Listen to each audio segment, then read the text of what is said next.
So why do today's progressives want to meddle with us? It's important to know, because sometimes as Christians or as conservatives we go, oh, I'm so tired of politics, I just want to retreat into my own world, I just want to drive my pickup, I just want to go to church, I'm just gonna basically live my own life. And then it dawns on you, you can't. They won't let you. They're not content to let you do your thing. They want you to do their thing. Their thing. And this is because for them, this centralized progressivism relies on stripping you have the individual naked and shivering, and you have the centralized state. And they want to bludgeon all the institutions in between. So all the zones of private community, little leagues, churches, all of these are threats to a centralized government because they are alternative sources of loyalty and allegiance. And so the people who truly want centralized power want you, us, completely dependent on them. In some ways, what is really startling is they want to restore the old idea of the plantation. Remember the old slave plantation? And the slave plantation functioned because all the people on it were completely dependent.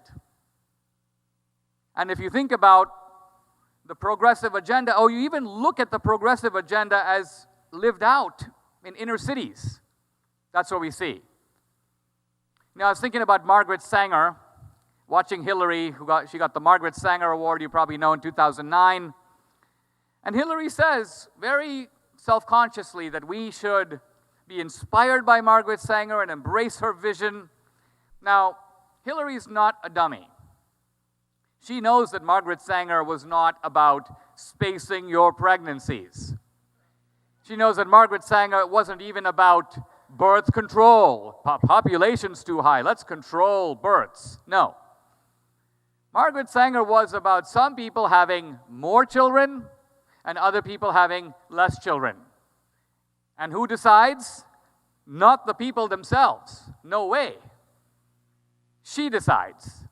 Society decides. Somebody else decides. And so Margaret Sanger's idea was that if you're white, if you're educated, if you're rich, you ought to have more children.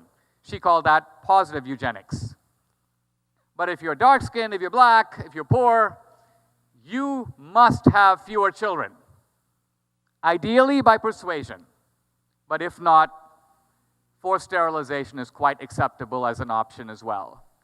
And Margaret Sanger's ideas, particularly about sterilizing delinquents and mental defectives, were adopted by the Nazis almost verbatim in the 1930s for their sterilization laws, which were not initially about the Jews. They were about delinquents and mental defectives.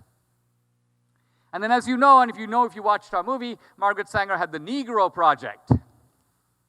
The basic idea was to reduce the size of the Negro population. It's kind of what it says. So where is the Negro Project now?